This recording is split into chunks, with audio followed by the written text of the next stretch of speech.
Assalamualaikum warahmatullahi wabarakatuh. Nama saya Tiara Nur Faiza dari kelas Bahasa Indonesia 3C. Di sini saya akan menjelaskan mengenai metode offbeat dalam kelompok 8.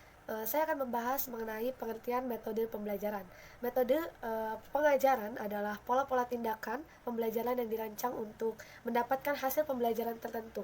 Tiap-tiap metode pengajaran menggunakan asumsi tertentu tentang sifat bahasa, proses belajar, peran guru, dan peran pembelajar serta jenis-jenis kegiatan pembelajaran dan materi pengajaran. Saya akan menjelaskan beberapa metode pengajar bahasa. Yang pertama yaitu metode terjemahan tata bahasa.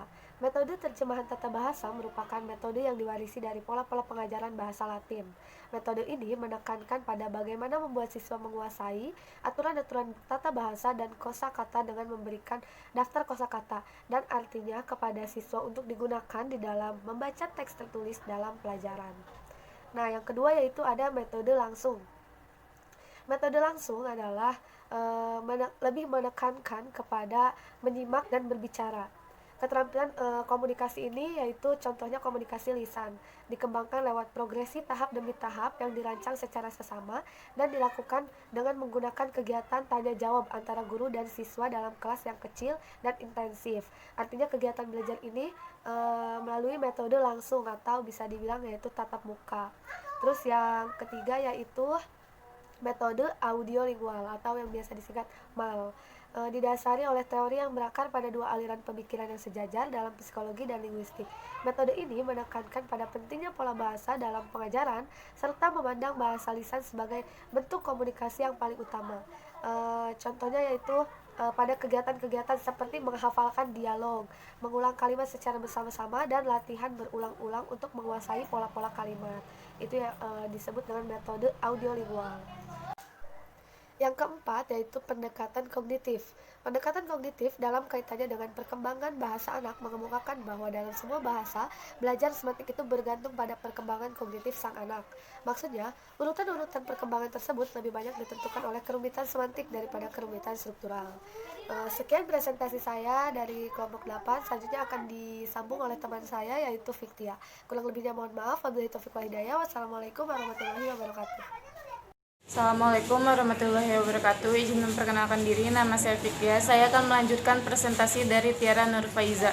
Pendekatan ganda. Pendekatan ini tidaklah beranggapan bahwa orang dewasa belajar bahasa dengan cara yang persis sama seperti yang dilakukan oleh seorang anak. Karenanya dibuatlah variasi-variasi dalam pengajarannya. Maksud dari pendekatan ganda ini dari setiap anak, orang dewasa, remaja, bahkan kalangan yang lainnya untuk mempelajari bahasa tidak sama seperti tidak seperti sama seorang anak-anak yang dilakukan. Maka dari itu mereka memiliki variasi-variasi dalam pengajaran bahasanya. Lalu ada responsi fisik total. Pendekatan ini didasarkan pada keyakinan bahwa pemahaman menyimak haruslah dikembangkan secara penuh seperti halnya dengan anak-anak belajar bahasa ibu mereka. Maksud dari responsi fisik total ini, setiap anak akan mempelajari bahasa dari ibu mereka sendiri. Maksudnya bahasa yang mereka dengar dari ibu mereka, yang dimana itu disebut dengan B1. Lalu ada pendekatan alamiah. Tujuan pendekatan alamiah adalah seperangkat kecakapan atau kemampuan tingkat menengah atau lanjutan dalam B2. Lalu ada belajar bahasa masyarakat.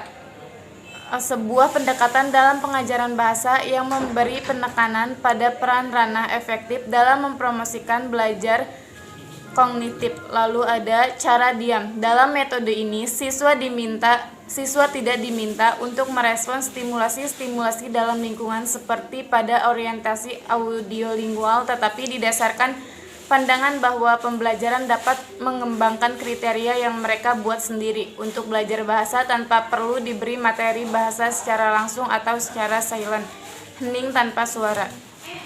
Lalu ada sugestopedia.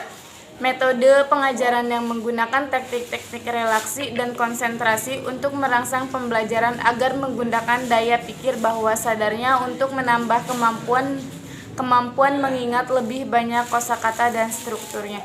Terima kasih, kurang lebihnya saya mohon maaf. Wassalamualaikum warahmatullahi wabarakatuh.